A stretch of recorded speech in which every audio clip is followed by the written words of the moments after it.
hordoftoota Ganniyyootu nagaa isiniif haa ta'u akkam jirtan nagaa keessanii nagaa kooti galata waaqayyo isinis baga nagaa taatan jechuun baga guyyaa gaarraa kana geechaanii amiin baga walumaan ga'ee waaqayyoon galata argatu guyyaa kana kan nuuf kenne dhugaa dubbachuudhaaf innanteer mataan nafa nadaamoodha maala jechuudha mataan baay'ee tokko na dhugaa waaqa jechuudha inna otuma akkas jedhu immoo uffata miicuu fi yaadan jira jechuudha ganama immoo yoo ganama illee iddoo wayitan hin deeme jechuudha bahuun hin deeme keetii mana qabu ture jechuudha ani immoo biddeen bittaan jaaladhu dhugaa waaqa dubbachuudhaaf hin jaaladhu nyaadhis immoo coggaara natti kaa'ate jechuudha inna yoo harkuma argitan kinoo biddeen gurguraa jira jechuudha har'a biddeen jechuudha barri 17 fudhadhe jechuudha እንደውም ሸጋደ ጭሮ ከስተመኔ ቶ 19 nan fuudha ara 17 nan fuudhe booda namni narraa maal jedha hundaa'in fudhate jechuudha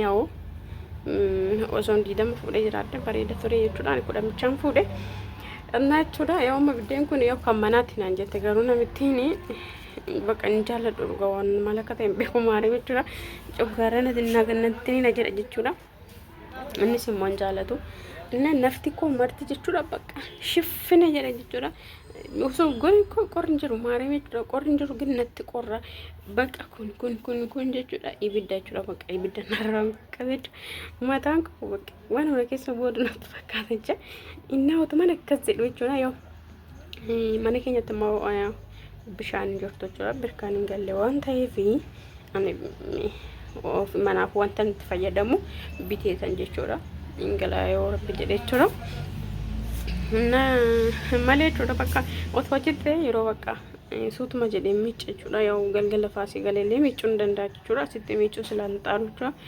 uffata konne qadheen fidadhee jechuudha amma immoo miiccuu dura bawaraa kootti as keessa ture jechuudha amma immoo yoo silkii intarneetitti naa guuti jedhee silkii intarneetitti naa guuti jedhee tananii ergee jechuudha waayifaa jechuudha dhaabee dhufe jechuudha galii sa'aatiidhaan boodeen hojjetamu natti fakkaate boru malee jedhani inni akkuma hiriirtan gadi fara jechuudha itti mallee ta'u guutee inni hanga mana hojjetee ture jechuun na jalaa dhaabbatee anis sa'aatii argadhe silaa otoon dafee otoo inni duun cufatiin hojjedhe turuu ture jechuudha inni kaammoo maal gootare maali wal namaan gootu jedhu jechuudha haadholiin hoo jedhan jechuudha inni malaayyoo ani mochura በነገራችን ላይ ፈተሚጩ ደያማይቹ ስለማታና ዶክቤፍ ማለት እናከስ እቹን ገዲጀ ደም ማታ በቹን አከስ ተገጀ ዋን ተኮ ይንፉ በኢየሱስ በቀለ ዋን ምንከ ማታ ዋን ምንከ ሲፋና ዳውነት ፈካታ ማለት ይድራ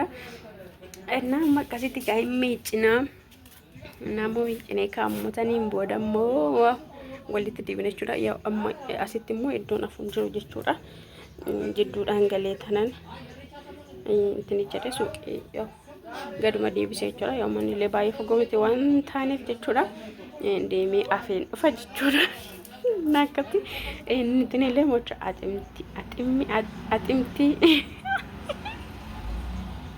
atimti maal jedhan abaanne dide jiro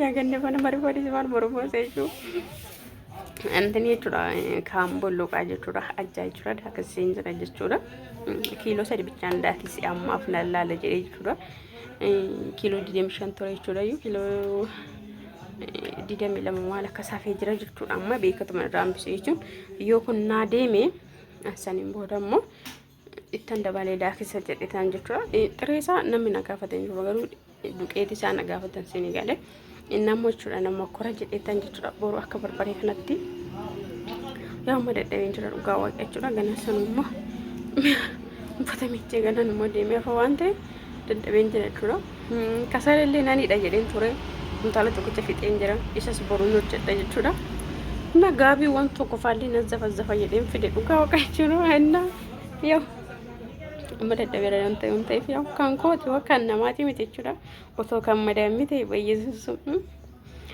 amma kana yoo dhiisuu danda'u እና gaabiin achi jira jechuudha ganaan gaabii waan barbaade zafazafeen galee boru laqlaq godheen baasa jechuudha barbaadetan jechuudha abbaan gaabii na xalaayi ani maaree jechuudha uffanni jechuudha. Xiqquma ishee qoshashatu qillaafa teenyaan basuma akka tanatti ulfaatu maaliif akka ta'e hin beeku maariin bakka cinniqna jira jechuudha. Bakka xibxibbi jedhee yoo bakka ginanuma koo jechuudha. Irra caalaan koffatuma kooti.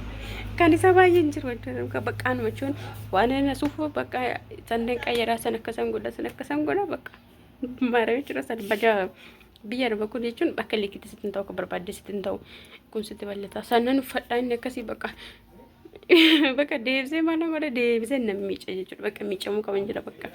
Indaa kanaaf jechuudha. Innantiin immoo sanitti laargoon jechuudha. Laargoon kan uffataan miicamu jechuudha. 40 nan bite jechuudha. Suuqii koommoo hin jiru jechuudha. Yaa dhumattee ertee waan ta'eef boruu hin finna jechuudha. 40 nan bite garuu nuti baadiyyaa gurguraa turre jechuudha. Yaa suuqiin tokko gargari maaliif akka abbaan fakkeenyaaf ammoo bakka nu finnee fi bakka namni suuf fide gargara ta'uu qaba isinii galee bakka isaan fida sun cammaruu danda'a yeroo isaan fakkeenyaaf immoo Bishooftuu keessatti gabaan jechuudha. Gabaan bakki waan deemtee makafaafaa waan tokko fidu indalle gubatee ture jechuudha. Dhugaa samaan dura tokko gara guyyaa 3 dura jechuudha. Abbaa warraa kiyyayyuu bariisaa deemee meeshaa fiduu deemee indalle meeshaan itti cammaree isa galee jechuudha. Dhugaa naannoo dabalee meeshaan cammaree jira naan jedhe jechuudha. Saamunaa afaan duraan isaaba 45 finnu 50 wayii galee jechuudha. Kana kanatti dhiisna jechuudha meeshaan finne jechuudha.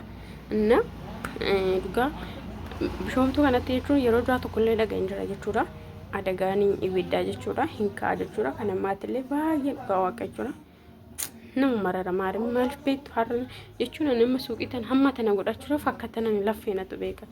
Isaan immoo warri makafaafaa kun immoo yaada kaasanii galee jecha waaqayyoon biyya keenyatti haraaramu dhugaa dubbachuudhaaf ani baay'ee natti dhagaame dhugaa rabbii har'a achi wanti qallaaliin akka qallaalitti wanta akka qallaalitti argamu jiru jechuudha. As fiiddee achi fiiddee walitti fiidda jechuudha.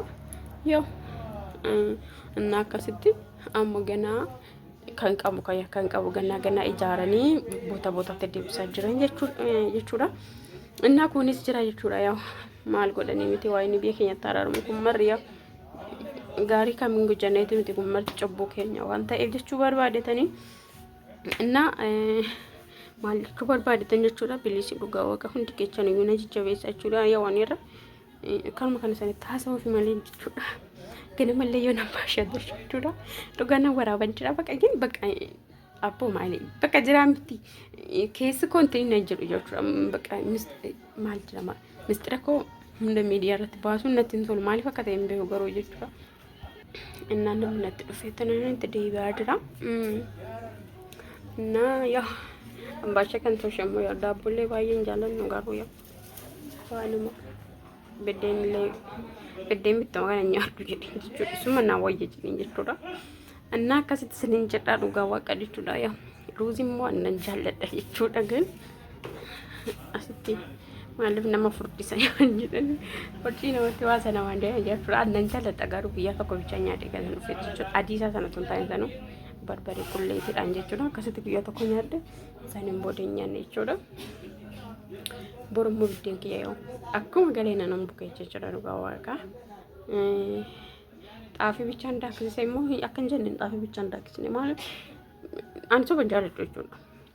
Waan an godhe waan hin goone immoo godheedha jechuudha. Waan hin goone immoo hin gooneedha dhugaa. Nena akkatti kanaa soo dhugaa rabbi mataan dhugaa waan baadhi gidduu mana asaara dhugaa waaqa jechuudha. Innaa jechuudha. Ruuziin birri 100 jechuudha kiiloon jechuudha. Ani xaafiin kan shamatee kiiloo intini gimmaasha jechuudha. 50 jechuudha ka kiiloo 50 jechuudha. Innaa isatti immoo deebisee maaliin itti godhee ruuzii kiiloo 10 jechuudha. Qunnaa tokko jechuudha. Innaa xaafiin 120 ruuziin 100 ruuzi birri baan jechuudha. Kumaanan bita jechuudha. Innaa akkasitti godhee daaksisee hin gale jechuudha. Gaariidhaan ana fidee dhufee waan an ta'eef yaa innaa yeroo kana faasilaawotaan waraabee gaarii jechuudha. Dhugaa gaarii harrayyaa guyyaa tokko asitti akkas na fidde jechuudha. Nan jaalladha dhugaa rabbi jechuudha. Gaafa achi dhufee gaarii yaabbadha akka tana ni gammadee dhugaa dubbachuudha. Innaa abbaa warraa kotiyyoo natti kolfee jechuudha. Innaa harrammoo yaabbadhe jechuudha. Nan jaalladha dhugaa rabbi. Ati gistii kan argitanii miti iyyuu gaarii yaabbattee viidiyoos jettee jechuudha. Inni akkasiin jedha hordoftoota koo jechuudha. Warri na jajjabeessitan warri koomentii gaarii na waan akkasii waan akkanaa nu hojjedhu warri jettanii illaan jedha waaqayyoon haddadu haala naafaa mijeessuu sin jala. Na sinis immoo galatooma guddaa tokko baay'ee sin jaalladha dhugaa dubbachuudha jecha siniif qabu naa jiraadha maatii kooyi qimamiiwwan kooyi naa jiraadha sin jira nagaadhaan turooyi borummoo yoo rabbi jedhe fayyine walitti deebina.